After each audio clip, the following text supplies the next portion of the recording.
ముందుగా మీకు శ్రీ పరాభవనామ సంవత్సర యుగాది శుభాకాంక్షలు అండి. పరాభవనామ సంవత్సరానికి ముందు శ్రీ అని పెట్టద్దు. రెండోది పరాభవనామ సంవత్సరం అనేది ఈ సంవత్సరంలో ప్రత్యేకంగా చేయాల్సింది. అదృష్టరత్నం ధరిస్తే ఖచ్చితంగా కలిసి వస్తుందా? ఎటువంటి సిద్ధిని యోగాన్ని వారు పొందుతారు? బంగారాన్ని ఇనుముగా చూస్తారు, ఇనుమును బంగారంగా చూస్తారు. ఎవరి జాతకం బట్టి వాళ్ళు ధరించాలి. అదృష్టం ఉంటే మీరు, మీ పిల్లలు, మీకు సంబంధించిన వాళ్ళు, మీకు దమండం పెట్టేవాళ్ళు, మీ వెనకాల ఉన్న వాళ్ళు అందరికీ కూడా ఐశ్వర్యాలు గుర్తిస్తారు. అర్హత ఏదన్నా ఉండాలండి, ఇలా ఉండాలి, ఇలా ఉన్న వాళ్ళకి అదృష్టరత్నం ఇస్తాము. అదృష్టనానికి ఉండే అర్హత ఏంటంటే ఎలా గురుగారు, మరి ఎలా తీసుకోవాలండి? అదృష్టం ఎవరు పెట్టుకుంటారు?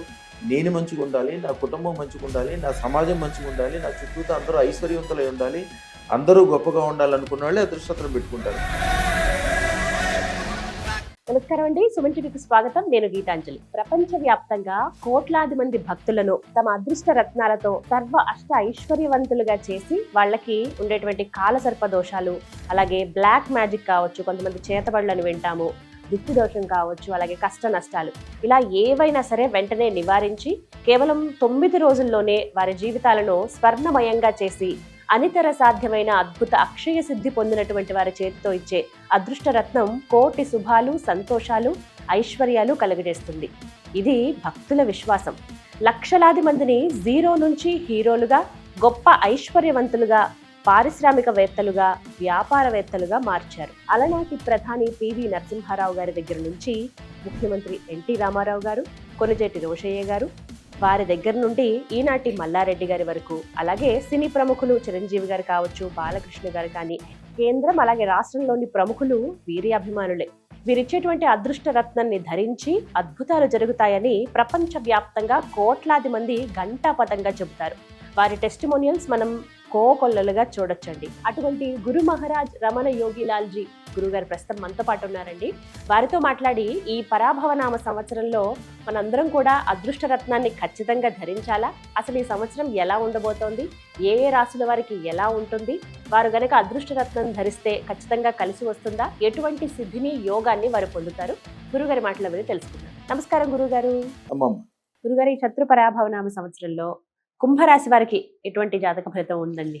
అమ్మ, కుంభరాశికి అధిపతి శని అయినప్పటికీ నిజంగా కళాత్మకమైన రాశి అది.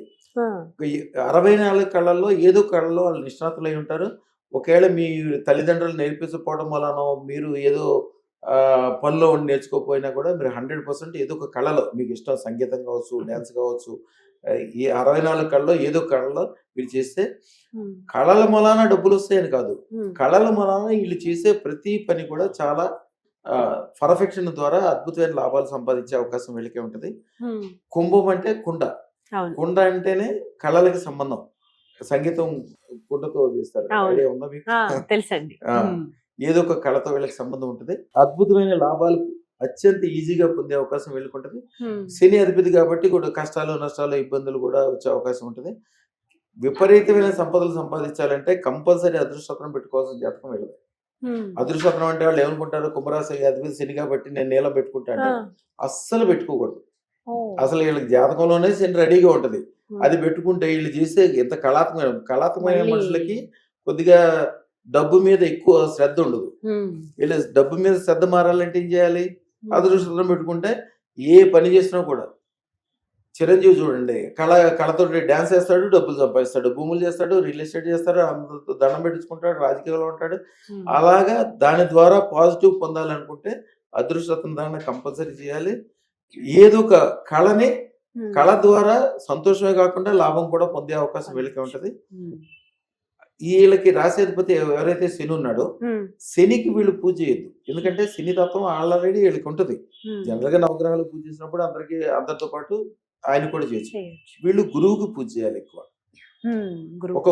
ఒక వీళ్ళకి విపరీతమైన ఆస్తులు సంపాదించాలంటే ఒక కుండ తీసుకోవాలి, నల్లగా ఉండే కుండ తీసుకుని దాంట్లో శనగపిండి ఒక గుప్పుడు శనగపిండి వేసి దాంట్లో కొద్దిగా ఆవు నెయ్యి వేసి 8 రూపాయి బిళ్ళలు వేసి వీళ్ళ మనసులో ఉన్న కోరికలన్నీ చదువుకుని శ్రీం హ్రీం శ్రీం సర్వ ఐశ్వర్యం వృద్ధిం శ్రద్ధం బుద్ధిం దేహి ప్రయిచ్చ స్వాహ అంటే వీళ్ళకి స్వర్ణం పెరగడానికి, అంటే వీళ్ళకి ఐశ్వర్యం మీద అభిప్రాయం అంటే ఎక్కువ ఇష్టం కలగాలి. వీళ్ళు ఎప్పుడు కళల మీద ఇష్టం ఉంటుంది. కొద్దిగా మానసిక ఇబ్బందులు, వ్యవహారాలు, ఇక రకరకాలు కూడా ఉంటాయి. కొద్దిగా తత్వాలు, భావోద్వేగాలు ఎక్కువ ఉండడం, కళాత్మకంగా ఉన్న వాళ్ళకి భావోద్వేగాలు తొందరగా ఉంటాయి. డబ్బు సంపాదించోడు గొప్పవాళ్ళకి భావోద్వేగాలు ఉంటే పనిచేయవు. ఒకటే లక్ష్యం ఉండాలి, ఇది పని చేస్తే నాకు నా పిల్లలకి నేను 100 కోట్లు ఇవ్వగలనా లేదా, అది ఒక్కటే ఉండాలి మనసులో. అది రావాలంటే నేను ఇప్పుడు చేసిన తంత్రం చేయాలి.